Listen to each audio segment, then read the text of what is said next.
Now here we are onto the next phase of the texturing on this horn or antler. Um, it's going to be just a system of layering sections of trash bag in a certain way to allow wrinkles and things to gather and flow over the forms. So we'll be adhering the plastic bag to this foam with some of this spray 74, which has the webbing kind of a spray. I might save most of this for final detailed texture. This is 3M 77, more of a mist kind of a spray. Goes on really evenly. It's really good for light tacking types of things. The plastic is just fine for that. And then following all that with a sweep with a heat gun on high, and it'll shrink up the plastic and give it all these little extra little detail lines and veins and things. So that will be the process. Before you jump in, do you know any UK alternatives to 77 or 74 spray? I personally don't. Any of our UK Anybody, students, yeah. if you're watching, I know a few of you are from the UK, let us know. I would like to know. But yeah, that's constantly an issue if I'm on set somewhere and you just need supplies and you just can't find what you're used to. You try to find the equivalent, and would love to know. Make a note, because yes. Now these trash bags, they come from, I think these came from one of those stores like Smart and Final.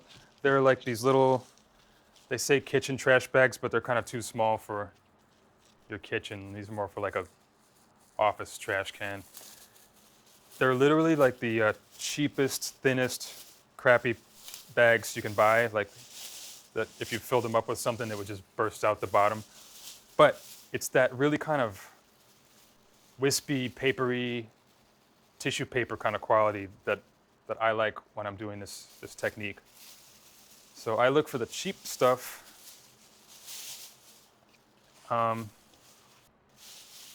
And it's nice that it's cheap. I know they wouldn't expect I would be using them for this, but I start by just opening up the bag, giving myself a whole big sheet to work with.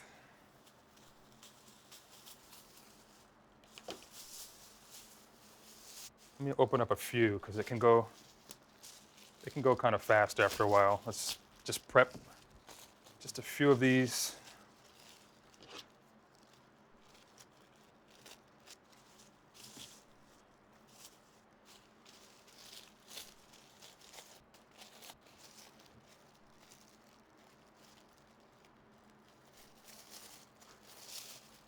And then all the different bags that you can find, they have different properties, and you'll get different results when you hit them with the heat gun. You'll see that like thicker plastics will have different types of detail.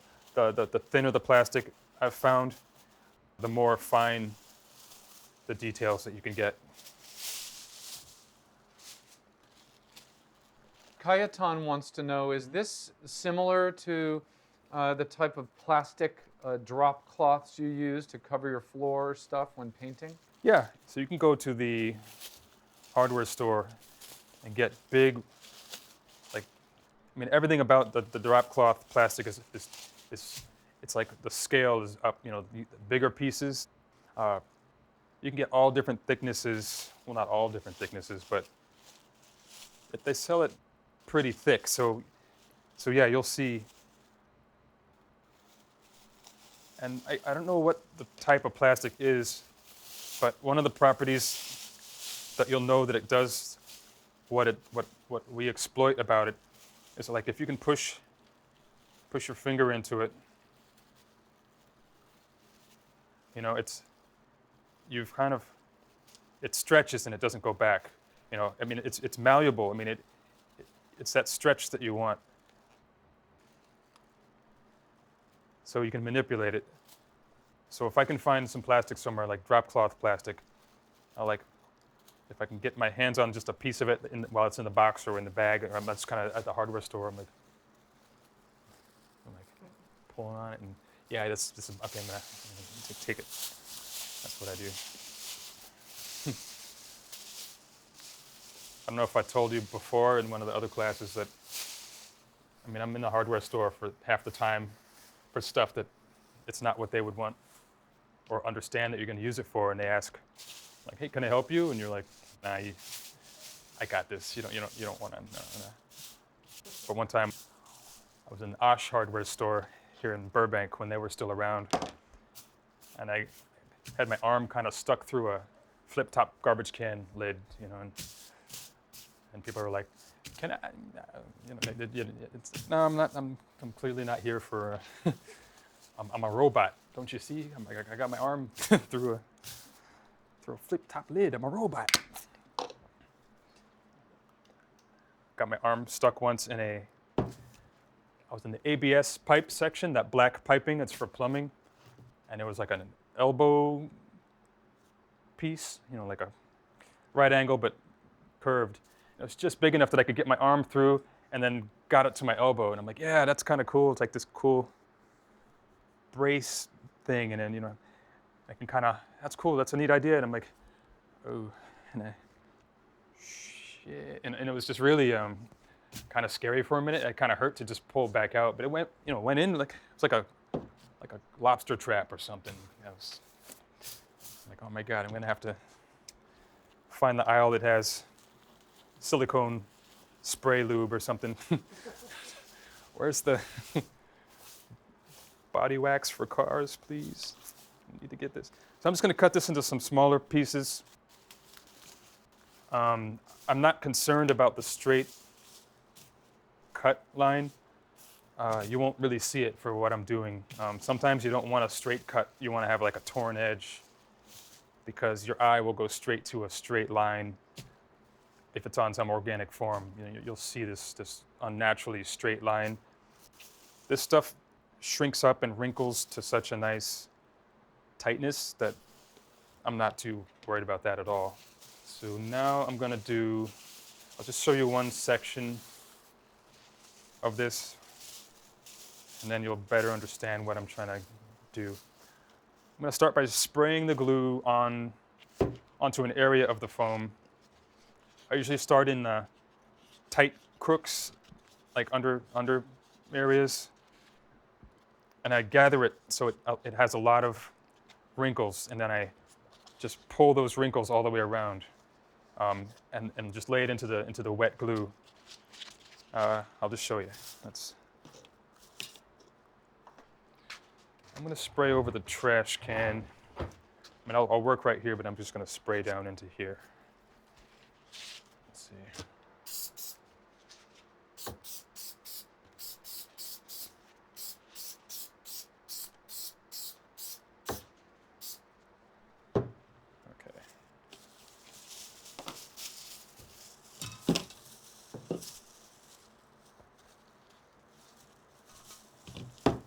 Okay.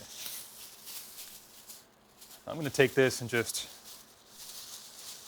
really, here I'll start by putting a little bit down. I'm going to just really just wrinkle the crap out of it. Just all of these wrinkles will tighten up. It won't look like this when I hit it with the heat gun.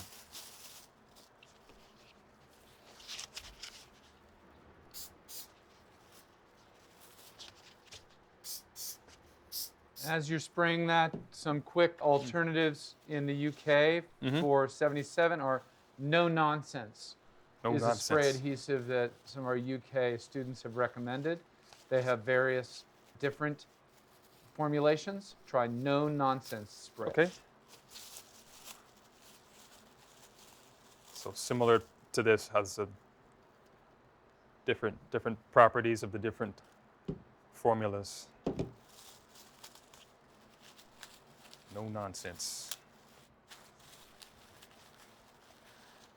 So I'm just tucking this in. I'm just pressing it into the wet glue. kind of staying in the direction of my scored lines. And you can just spray as you go, get some on the plastic too. And I'm just wrapping it around. First person I ever saw do the plastic bag stuff is Bill Bryan. He's come up with so many cool ways to make this plastic do all this different stuff. You can get so many different results depending on just how you handle this material.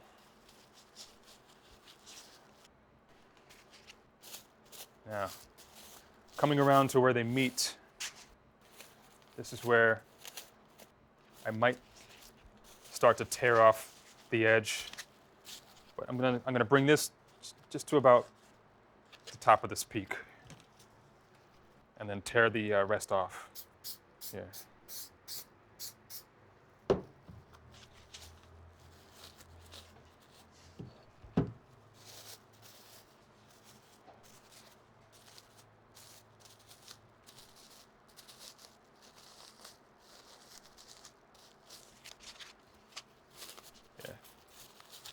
I'll just go ahead and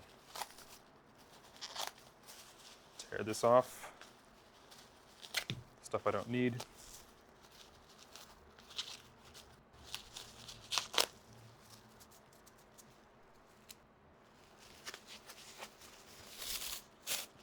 Come around, do the same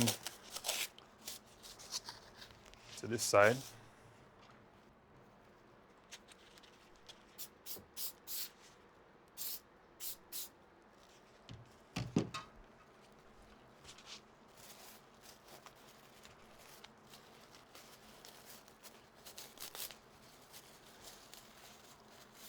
Now this is a contact adhesive as well, but if it gets too dry, it's just kind of useless. So I don't mind just laying it down wet.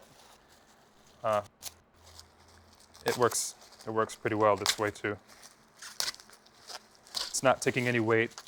It's just super light plastic, so yeah.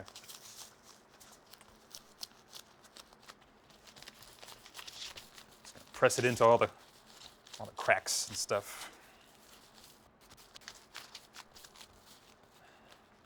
And again, you'll start to see there's a lot of plastic here that's not glued down. It's all just folded and wrinkled over itself. So when the heat hits that, I'll just show you. Okay.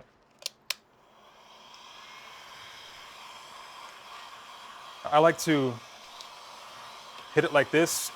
I don't want to linger on it too long. I want to just give it little bursts of heat, because if I just hit it too long in one spot, it'll just melt into a big hole.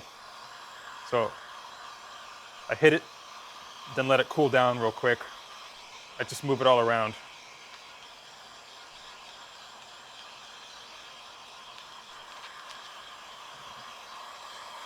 It's just your personal preference.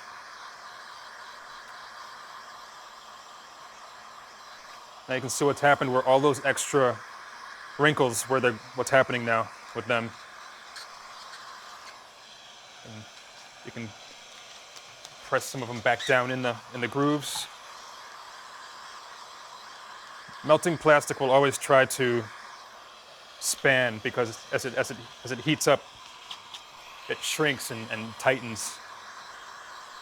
So it'll always try to bridge across a gap. But I love that about it. So I'll show you in some of my art pieces that are behind me where I've used this, kind of my favorite style of how to use this plastic.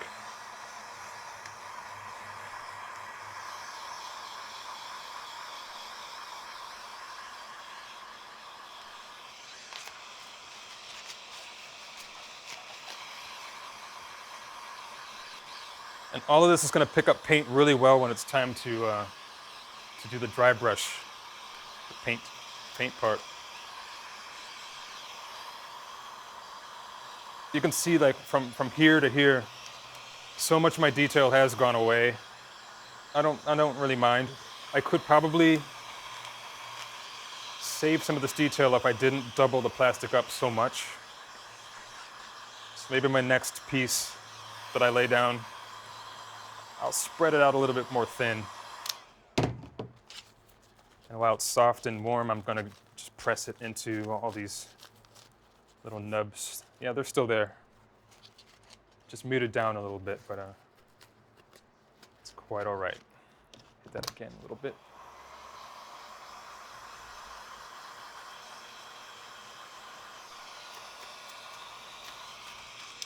All right.